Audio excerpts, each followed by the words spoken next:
Hello, mathematicians. Okay, this is the beginning of Math 1B. Math 1B, you are working on exponential functions. Now, exponential functions, notice the word exponent in there. That means these functions are going to have an exponent.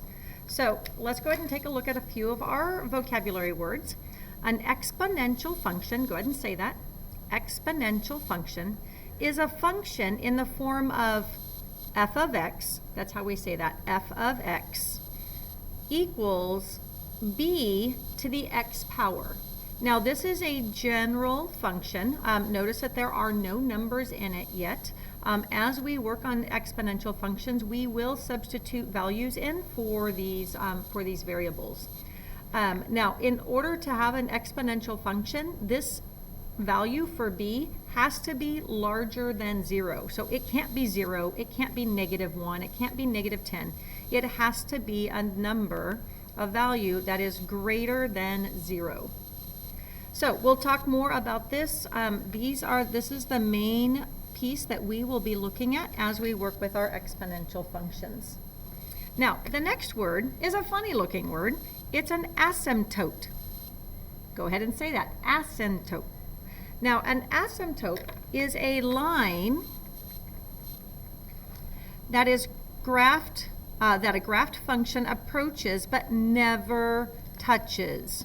So as we go through our problems today, I will show you how to find that asymptote. Our next vocabulary word is exponential growth function. Now, growth is the key word here. It is an exponential function where b is greater than 1. Now, what that means is this b is larger than 1. Remember, they always have to be larger than 0, but it's possible to have a number that's less than 1. So if the function has a value in b that is larger than 1, then it is a growth function. That means we're going to see it growing upward. Now, an example of a growth function is y equals 4 to the x power. Notice that our b is greater than 1.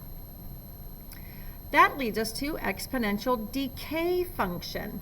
A decay function is an exponential function where b is between 0 and 1. Remember, it can't be less than 0, so it has to be between 0 and 1. And in a decay function, it means that our function is going down. And we'll see some examples here in just a few minutes. An example, let's go ahead and write one. Y equals 1/4 x. Notice that 1/4 is less than 1, but greater than 0. So now that we have the vocabulary, let's go ahead and start applying it to some of the problems down here. Here are some more notes. If you'll notice in this first one, let me move my camera here. There we go. That's a little bit better. Okay. In a growth function, now remember growth means that my b value is greater than 1. When we take a look at a growth function, you're going to notice that our line is going upward. So that means it is a growth. Notice it, we always read graphs from left to right, and in this case it is starting low and it's going upwards. Now, it is rising from left to right. It rises, it starts low and it rises as I move to the right. The asymptote is at y equals 0. So what that means is, even though it's kind of hard to see here, the asymptote is right here. Our line will never go below 0. This function will never go below 0. So that means it is at y equals 0. Now, the domain for this, what that means is all of the possible numbers for our domain. Our domain is all of the x values. So I might have to put that in here, right here. The domain is going to be x values. our x values is going to be all numbers. My x value, I could have, this will keep going forever and ever and ever. So it could get to 35. It could have an x value of -6. It could have an x value of -400. Notice that since this is an arrow and this is an arrow, they go forever on the x-axis, and so our domain is all numbers, basically any number you can come up with, negative or positive. Now our range is going to be the y values. What y values can actually be part of our line? Notice that our line never goes below 0. So our y values always have to be a positive number. They were always going to be greater than 0. So y will always be greater than 0, because notice this line will never go below 0. Now our y-intercept is where does our line hit the y-axis. Okay, there's our y-axis. And so our y-intercept is, this is 0, remember this is 0, and this is 1. So it's 0, 1. So our growth function of f of x equals 2 to the x power rises from left to right, has an asymptote of y equals 0, and a y-intercept of 0, 1. Now let's compare that to our exponential decay function. Now remember, decay is the key word here. Decay means that our b is less than 1 but greater than 0. So I read this as f of x equals 1/2 to the x power. Now let's go ahead and see what's happening in this one. Notice that our line here is, it will fall from left to right. Notice that it is going downward. So as we move from left to right, I started high, but now it's falling. The asymptote is also at y equals 0, because even though that line gets really close to 0, it will never pass the 0. So our asymptote is y equals 0. Now again, our domain, which is all of our x values, are all numbers, all real numbers. Our range, since this line does not go below 0, our range is always going to be y is greater than 0. Now our y-intercept, notice that in this case it is the same y-intercept, right? And so notice that this is 0, this is 1, so it's 0, 1. So those are two very basic examples of a growth function going up and a decay function which is falling. Let's go ahead and take a look at a few on the back side. Okay, so notice here, I'm going to go ahead and start doing some sketching here. I have to decide, is this growth or is this decay? So I'm going to go ahead and take a look here. And I notice that on the left it starts up high, but then that it goes down. Okay, now what that means is this is a decay. And since it's a decay, I'm just going to highlight that one, decay, or you can circle it. Now, I can also tell that it's decay because this 1/4 is less than 1 but greater than 0.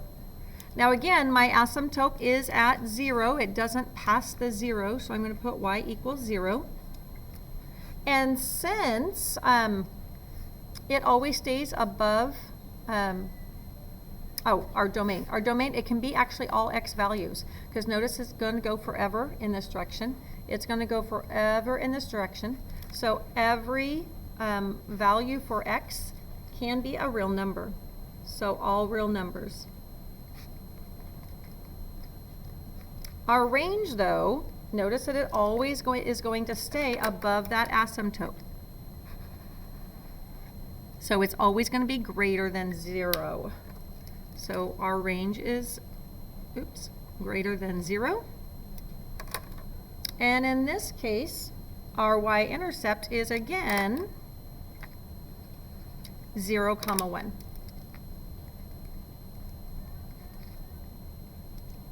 Now let's go ahead and take a look at this one. This one starts to look a little bit different. So if we notice our line here, our line is starting out low and going upward. Since it's starting low and going up, is this growth or decay? It's a growth. And I notice it's a growth because this number is greater than 1. Now our asymptote is going to be slightly different on this one because notice it doesn't even get close to the 0. Our asymptote is actually right here. It does not drop below this line. And what line is that? If we need to, 1, 2, 3. So my y, my asymptote is y equals 3. It never drops below 3. Now for my x values, my domain, it can go on forever to the left and forever to the right. So that means it can be all x values, can be all real numbers. But our range on the y-axis, we will never have a point on the y that is below 3. So our range is y is greater than 3. Our y-intercept, let's go ahead and find that one. There's our y-intercept. And I notice that it is at 0 and 4. So our y-intercept is 0, 4. Okay, one more, and then you guys will have an opportunity to start practicing some on your own. We're going to go ahead and do some plotting on this. So I'm going to have to figure out some of these, and then I'll make a table. It says use the xy table to graph the exponential function, then answer the questions below. Okay, I'm going to read, I have f of x is equal to 2x minus 1. So what I'm going to do is I'm going to notice that my b value is 2. That means it's greater than 1. That means it has to be a growth. Now for my asymptote, let's go ahead and graph this and see what we get. So if x is 0, I'm going to, let's see, I needed like a little graph. Oh, there we go. I got paper here. I'm going to go ahead and write in all my numbers here. So if I have f of x is equal to 2, and then my x is going to be 0 minus 1. So that means this 2 to the negative 1, which is the same as 1/2. So my answer is 1/2. If you're struggling with the exponent piece right there, please see me. That is something that you learned in Math 2A. Okay, next one. So I have f of x equals 2, and then this time x is 1. So 1 minus 1. 2 to the 0 is the same thing as 1. So again, if you have challenges with the exponent, see me. So my x value, or my y value is 1. Okay, next. This time f of x is going to be 2, and then my x value is 2 minus 1. So that equals 2 to the first, which is 2.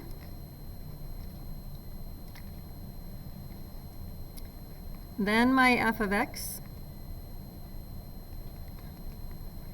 2, and then I go 3 minus 1, is 2 to the second, which is 4. Then f of x equals 4 minus 1 is going to be 2 to the third, which is 8. Notice how our number is growing exponentially. So that's an 8. And then f of x equals 2, and then it's 5 minus 1 is 2 to the fourth, which is going to be 16. So now that I've done my work, and I'm just going to kind of leave this up here, I am going to plot my points.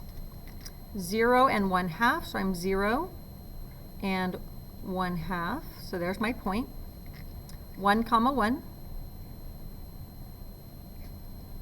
2 comma 2,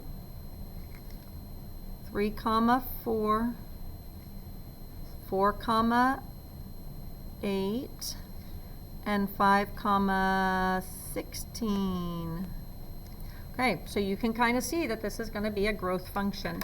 So at this point, I would just kind of sketch it in with my pencil to do my best to draw my line.